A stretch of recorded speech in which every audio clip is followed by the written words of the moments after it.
We asked you a question. The question was this: what was your worst first date? And like Amanda said, there's some doozies on this thing. We met on Tinder, first mistake. He picked me up, and his best friend was in the front seat. I sat in the back. It's like, is this a Kijiji exchange, or is this Tinder? Not me, but a close friend of mine had a first date in a graveyard. Now, if you were a shroot, that would make sense because they get married in their graves. Anyways, the guy stared at me for 4 hours. Come on. He was admiring you for 4 hours. Shopping trip for him, but he made me carry his bags and coats. And I'm sure he's the kind of guy that was like, I'm all for like women's power. This is good. Showed up to discover I was one of the 12 other guys she invited for a bachelorette-style game. Oh, man. What would you do? Would you, walk in and you're just like, why are there roses and many men? Okay. Took me to Fatburger. Okay. It doesn't scream romance, but took me to Fatburger, and then I watched him work out in his garage.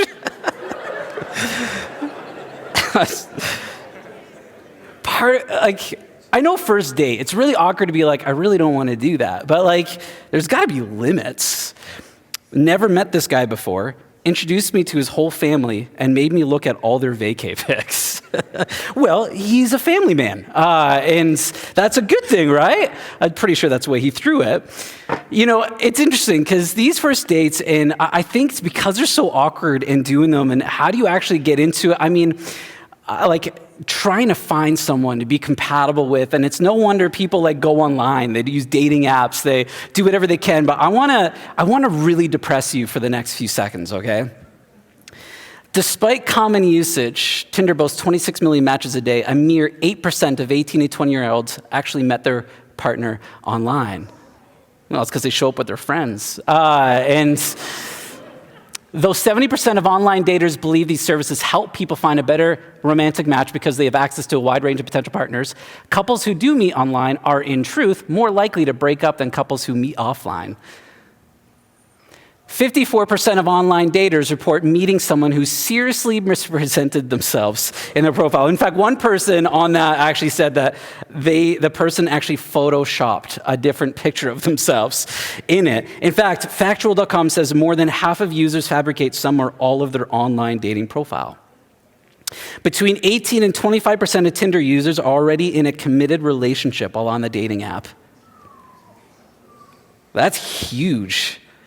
And according to a new study, a whopping 44% of users admit they're on Tinder just for the ego boost. Specifically, they said they're using the app for a confidence-boosting procrastination. In reality, that number is probably much higher. So what this basically means is it's become almost the new Instagram. On Facebook or Instagram, you can heart or like something. Tinder's kind of become the new wave to get that validation from other people, from many people.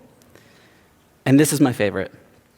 Psychopaths are known to use Tinder for an ego boost and one-night stands, even while they're in relationships, according to a study. Happy picking,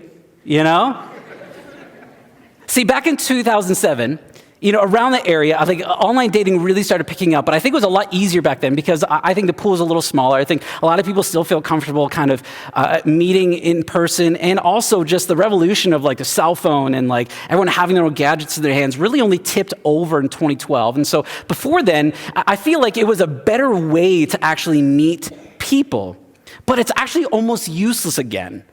Unless you're wanting to meet a psychopath, right? These things get harder and harder and harder. So how are you supposed to date now? Because statistically, they say research shows that over 70% of emerging adults still want to get married, and that has not changed since the 60s or 70s. We want long-lasting, fulfilling relationships, but if dating is so hard, if it's I tried meeting someone in person, we met in a graveyard, that didn't work. And then we met on Tinder, and that person was not that person. Like, how do you actually do this? How are you supposed to date? And so I took some time to actually look at different things that you should do on your first dates. And you date people, just to help you out. So here's a few things from some of the largest magazines and other outlets on the interwebs about what you should do and not do while dating. Don't play games with my heart or Monopoly, because it makes an enemy out of the best of friends. Don't play games. Don't play games. Just be you. Just be real. Next is this. Well, don't overshare. Allow the hunt. Let them chase you. Don't be afraid of failure. And you're like, wow, my middle name's Failure. Don't be afraid of it, right? And you're just like, good, I'm on my 22nd first date, and okay, I'll just keep going. Don't be afraid of failure. Do you. Just do all of you. Well, maybe not all of you, because some of you are crazy. Don't have a strict set of expectations. Don't be that person who shows up with like a long list of what you should look like and do and things like that. Don't show interest. Well, show interest, but just not too much.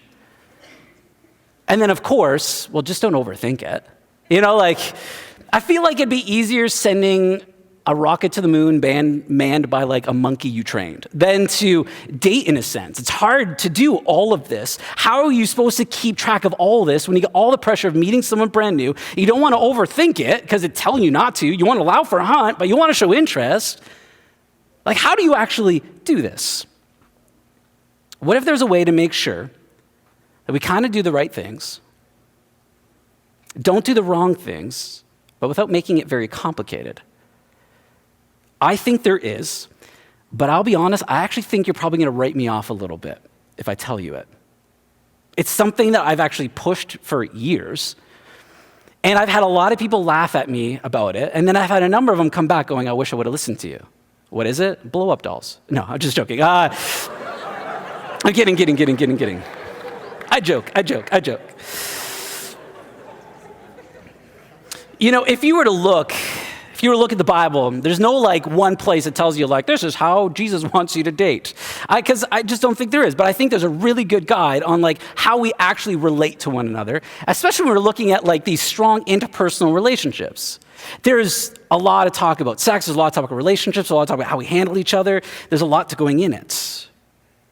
And I think that if you're just in it just to have a lot of fun, if you're just like you want to casually date, then I actually think dating is actually pretty easy. Now, it may be hard for you to land a date, and maybe you feel like you don't really know what to do, but dating is easy because I think dating is a pretty temporary, it's kind of like right now. As much as dating is a huge part of your life, if you don't really want to take it seriously, you don't really have to build your life around it. And maybe that's kind of where some of you are at. Maybe some of you are on those apps. Maybe some of you are dating people. You're just not really that serious. Maybe you don't share that right away, right? But you're just like, it's fine. I'll just go along for a little bit of a ride and see how it goes. But dating actually is pretty easy if all you're doing is looking to have fun. But what is hard? Well, community is hard. Now, why do I say community when I'm talking about dating? I'm not sure if you noticed this, but I'm going to tell you something, and I'm pretty sure you're going to notice. You notice like when your friends get married, the friends change a little bit, and they kind of look down on you for some reason because, well, now that they're married, they're so much more mature than you, right? Like, I tell them, no, you're just dumb with a lot of responsibility now. But you notice that when you actually have like a significant other, they actually become a cornerstone of your community. That's who you build your community with. It's kind of like that's the person that's beside you the whole time, and you build friendships around that, and you gather your life around that. And so having a serious, long-term, futuristic kind of relationship requires you to build a community with someone. And it's why research shows over and over again that the most important thread in any relationship is the thread of friendship. That if you can't be friends with each other, then your relationship could go to crap really, really fast. You need to be friends. It's also why I think that you need to have a really, really good community of friends to have a really, really good marriage. If you have bad friends in a bad community or a lack thereof, I actually think it can lead to a very unhealthy and bad long-term relationship. Believe it or not, your community will be part of your sex life. They'll be part of your intimacy. They'll be part of your wins and your losses. They'll be part of your long-term relationship. And so if you're looking to date someone just as a temporary thing, that's very different than who am I going to build my community with? Who's going to be my lobster? Because they lived for 31 years. And I'm hoping for at least 31 years with this person. How do you do that?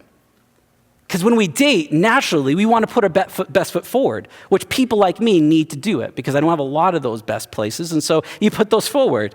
But you don't want to fake it. You want to be real. And so how do you actually do both of those things? How do you, in some sense, be attractive while not lying about who you are?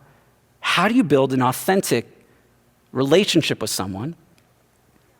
At the same time, knowing that there's going to be a bit of like back and forth of what you like and what you don't like, and you want to make it last long term. How do you do it?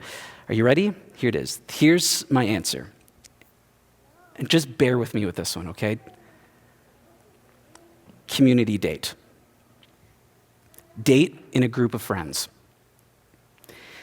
And I know when you hear this, you're like, well, of course you'd say that. You're in church. I don't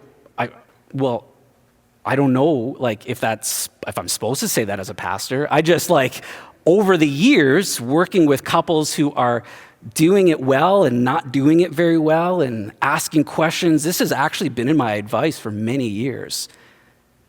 Date within a community of people. This month, we started this series called Title Your Sex Tape, and it's been a super fun series. The first week, the title was Han Solo. And the idea was, if you ain't healthy, neither will your relationships be healthy. Last week, it was hot in the sheets, regret in the streets.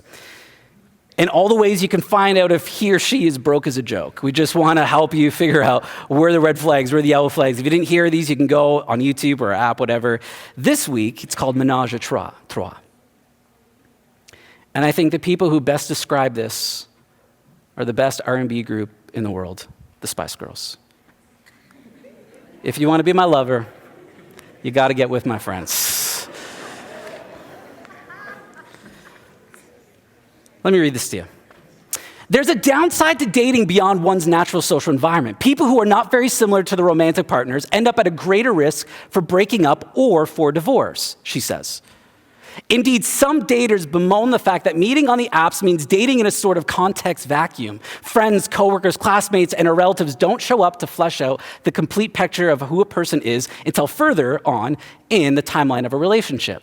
In the old model of dating, by contrast, the circumstances under which two people met organically could provide at least some measure of common ground between them, which is interesting because that's what online dating used to be. Let's cut out a lot of the beginning stuff. What are you into? What are you looking for? And how tall are you? And will you work out in front of me? You get a lot of these questions kind of figured out at the beginning, and that's why a lot of people went to online dating. It kind of cut that stuff out because we're busy professional people who've got a lot of Netflix to watch. And so I don't have time to meet you at a coffee shop all the time. I'm professional. So let's do online dating to cut out all that stuff so that when we meet, we're just like, yo, right? And we can make this work. We can make this happen. Yet now, all that stuff just kind of turned into, either a hookup app or it's just been one of those things where you just don't know who's actually in that photo. You don't know who they are. And so what do we do now? And so this old model has kind of actually become new again. But you're asking, what do you mean by community dating? Do you mean that all our dates, all my friends have to be there? Well, no. I guess she's about to leave. All dates, no, that's not what I mean. Go for dinner, do the coffee dates, but a lot of your married life is done in the mundane, boring, ordinary things of life. And it's your friends that should help you, support you, pray for you, call you out. You guys, we all need really good friends, especially in the most intimate and life-impacting parts of our lives. I'm telling you, there's going to be nothing more important and nothing as good and nothing as hard as hitching your life to another human being for a very long time. And if your friends are not involved in that process, you're the unwise one. You're the one doing it wrong. I love, even the Bible says this, so the Bible says you can get mad at me. Plans fail for lack of counsel, but with many advisors, they succeed. Proverbs 15:22. And then another, 27:6. Wounds from a friend can be trusted. If I can say this, what I mean by it is expose your relationships as much as possible to your friends and family within reason. It's not like you bring them home on the first day and show them vacation pictures, right? What I'm saying though is, especially at the beginning, expose them to the people who are closest to you. Bring them into that community that you have. Allow them to bring you into their community and see what it looks like. Are you scared? I'm scared of doing that. Well, is that because of insecurity or is that because of your ego? You have to answer that question, because if you're scared, honestly, because that's a lot of it. It's like, well, what if they don't really like my friends? Well, that says a lot about the kind of person, how they're going to think about you. A serious relationship can and actually should allow for your most important people into it. If they're not open to it, here's the decision you got to make. If they're not open to it, that's fine. But you got to make a decision. Do I say bye to them or do I say bye to my friends? And that's kind of the decision you make. And I know there's maybe a little bit of like here and there and that, but that's kind of what it is. If they don't want to be part of your friends group, then you either got to say bye to your friends and begin limiting that interaction with your friends, or you say bye to that person. You're just like, well, I don't have any friends, or they're all in relationships, or they're just really dumb. Hey, listen, sometimes it happens, right? Then find a lively, well-attended event as often as you can. Find a similar interest. Join a group, climbing, running, eating, Dungeons and Dragons, vaping. I don't know, just find a group of people you can do stuff with and be part of that and gain a community, grow a community. Find out what they're like in making new friends and find out what you're like in making new friends and integrating those people into your life. And this is actually why I love, like, our premarital process here is really good, because you actually do premarital with a group of people and you become friends. You got these mentor couples, but you got people in the same spot as you, learning what it looks like to be married together. It's pretty incredible, because we know that when you have a healthy community, you can have a healthy marriage, and the risk goes down of being blindsided. Well, what a friend? Like, do you want me to date a friend? Super awkward, I know.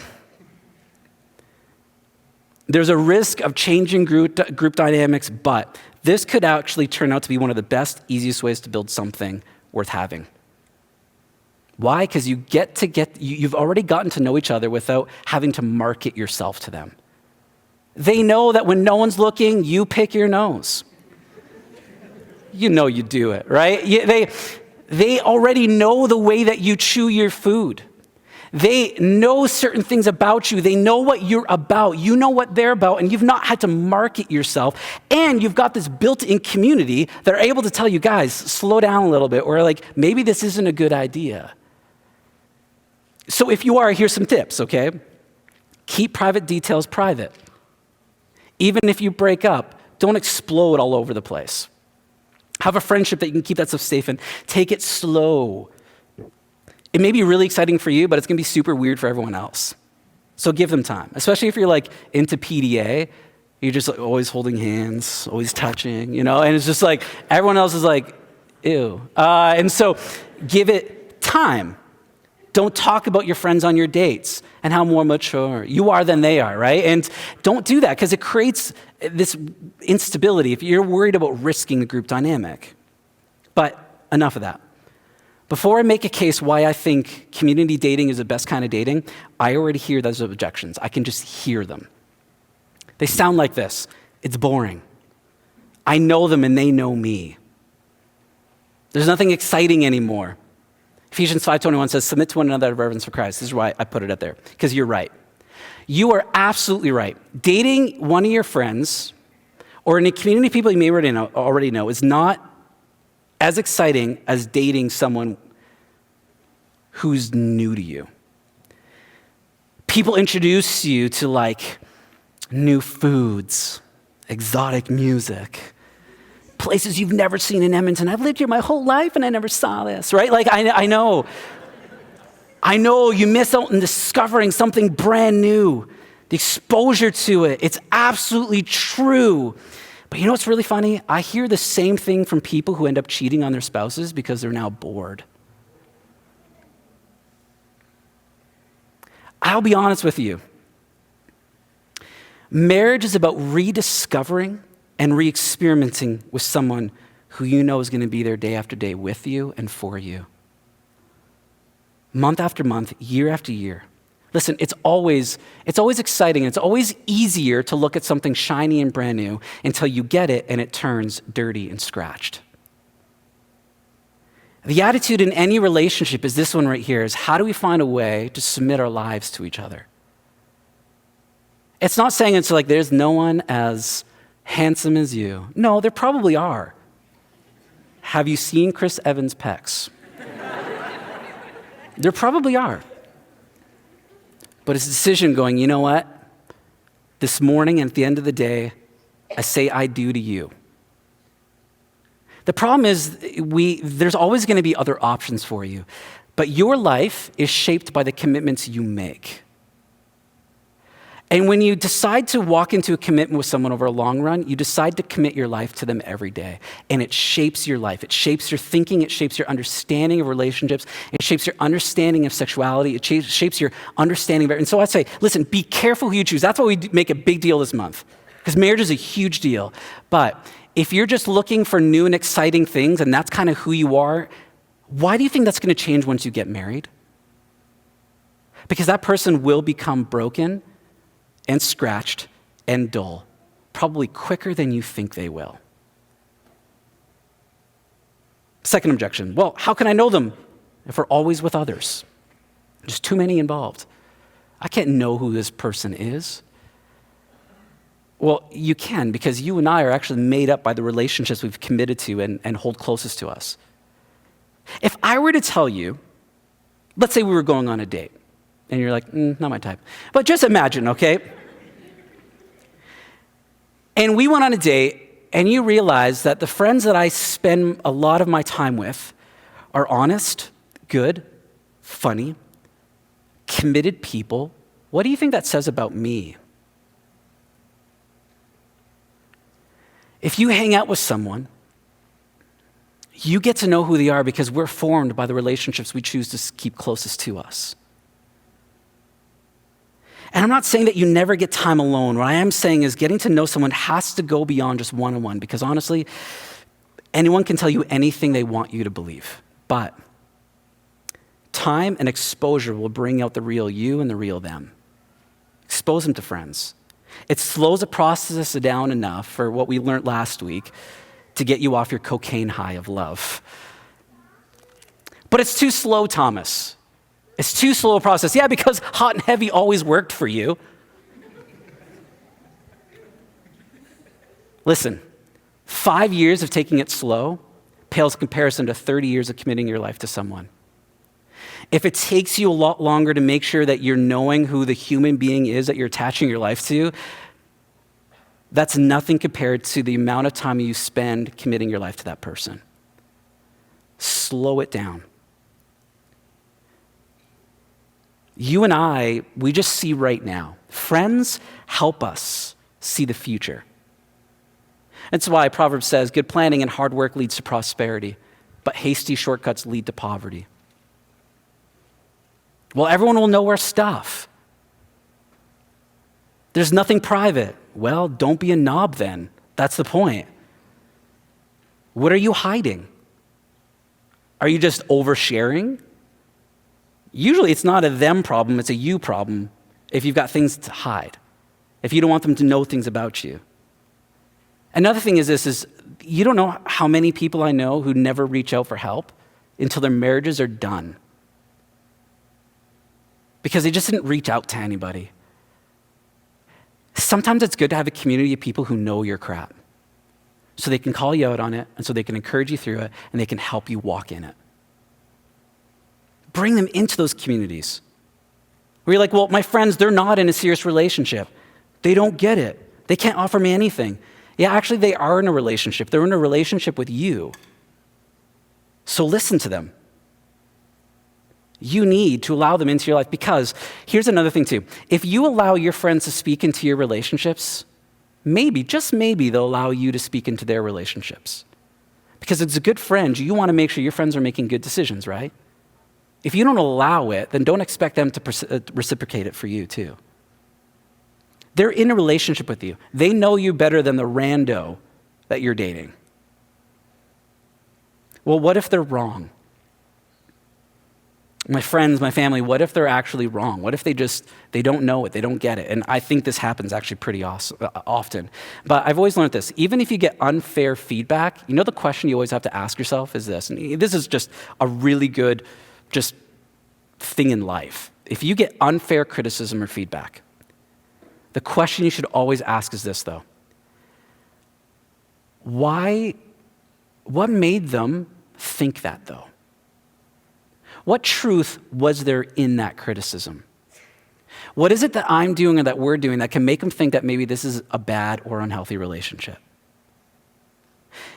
And address it. If you need to, get a third party involved in the process. Just ask them questions. I mean, if you're serious about this thing. If you want to build a life and a community with this person, then get third party feedback. And then you need to count the cost of disagreement. Sometimes they are wrong. Sometimes it takes time for people to come around to relationships. Sometimes they're jealous. Sometimes they have terrible experiences that they see everything through. Sometimes they have terrible advice, and sometimes there are terrible relationships. And you have to take all that into consideration, but you need to ask yourself, could I be compromising at some point in my relationship with this person?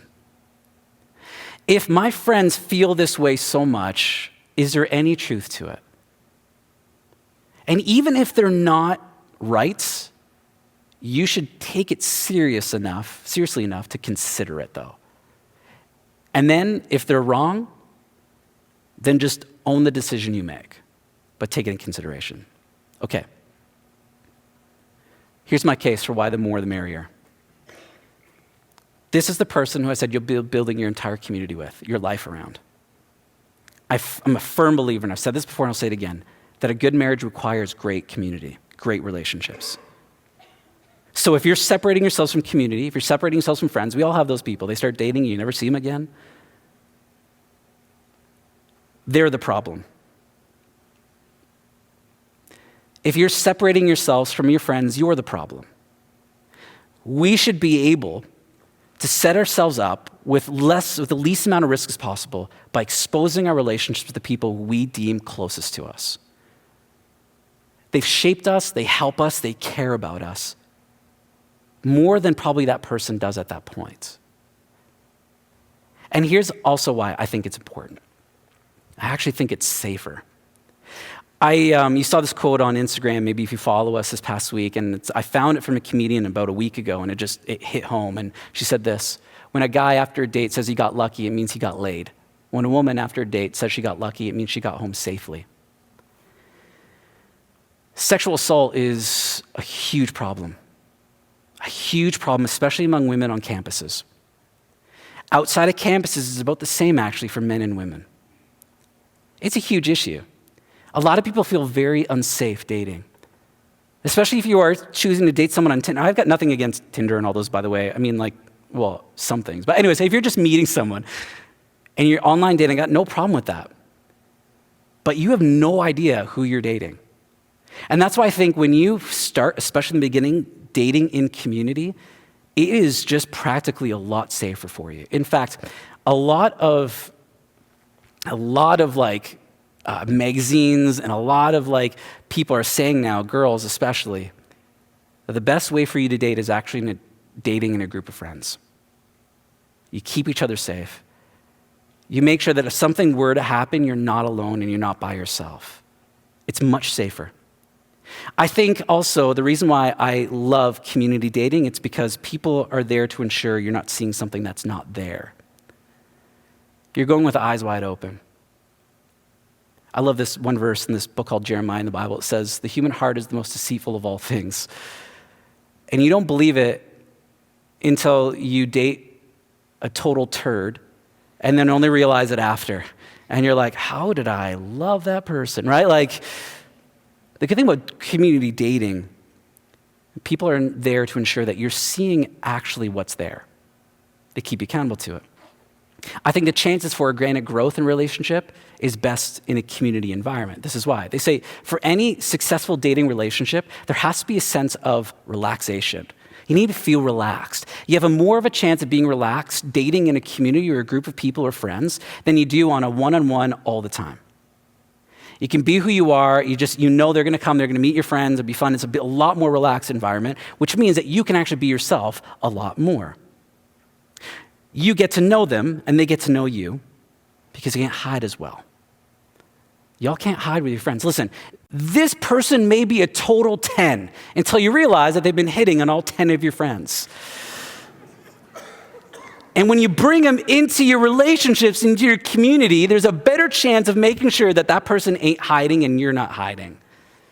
And that is a good thing. That's not a bad thing. I know some of you are like, no, I don't want them to know. And especially right now when we're in a place where like our lives are posted constantly to the world. And we want our imperfections, marred over. We can do things to make sure our noses look better, our bodies look skinnier. We can make sure that what we portray is what we want people to see in a long-lasting, healthy relationship. If you don't have a healthy self-esteem, and you don't find a way to love who you are going to have an incredibly insecure relationship. And dating in a group of friends, make sure that you can be you, and you got a group of friends saying, you are enough. This is who you are. I think it gives a lot better accountability to your boundaries, to your values, to your own intrinsic value. Because sometimes we need people to call us out on our stuff, and sometimes we need people to say, no, you're being a little bit too cautious. You should try it out. Maybe it'd be good to go on a date with this person, go for dinner, see how it is. You reflect back on it. But this is a great way to keep you accountable, especially if you are someone, because we think that sex within the confines of marriage is a better way because we feel like it provides a real sense of intimacy, which intimacy requires safety. It requires a sense of security for your future. And I think real intimacy requires the idea of being longed after. And we think within the confines of marriage, that is that's the best place to have it. We know it's not the case for everybody, but that's kind of what we go at. That's a bit of a piece of our sexual ethic. And if you're trying to keep boundaries and you're at home hanging out with your guy or your girl at 11:30 at night and the movie's now watching you, and that's an issue with you, and you keep pushing your boundaries, or maybe they keep pushing your boundaries. Well, if you're dating in a community of friends for the first little while, you're getting to know this person, guess what? It's a lot easier to keep those boundaries. It's a lot easier to know, is this person going to push the boundaries, or is this person going to respect my value? Because to push someone's value is to disrespect, or push someone's boundaries is to disrespect their values and who they are. It's a safer way of doing it, accountability. You can creep better than Facebook. That's what I mean by it. The core of who you are is more easily discovered by the other person in a group of friends. You need to see yourself on a fact-finding mission. Your desperation is not an excuse to be blind to who this person is. And as you listen and become part of their community, you can actually find out who this homie actually is. It's a great way of finding out who a person is, because it leads me to this thing. If you see their friends, you see your future. And if their friends suck, so will your future. If you look around the room of his or her friends and you're like, I wouldn't want to hang out with any of these people, what are you doing with them? No, we'll start our own friends group. And that's just the guy. I can't say this enough. And I'll say another contest, show me your friends, will show you your future. Let them show you their friends and you get a glimpse of what your future could be like. If they're unwilling to be exposed to that, they could have other issues. That could be some serious yellow flags, which you should probably look at from last week. And the same goes for you. If you're unwilling to date in a community of their friends, if they're unwilling to, it could be a yellow flag that there's something else going on. You should pay attention to it. Friendship is the most important thread to have in any marriage. And like I said, over and over again, I meet too many people who would not hang out with their significant other if they were just friends. That's a problem. Because what's going to hold your marriage together is a good thread of friendship.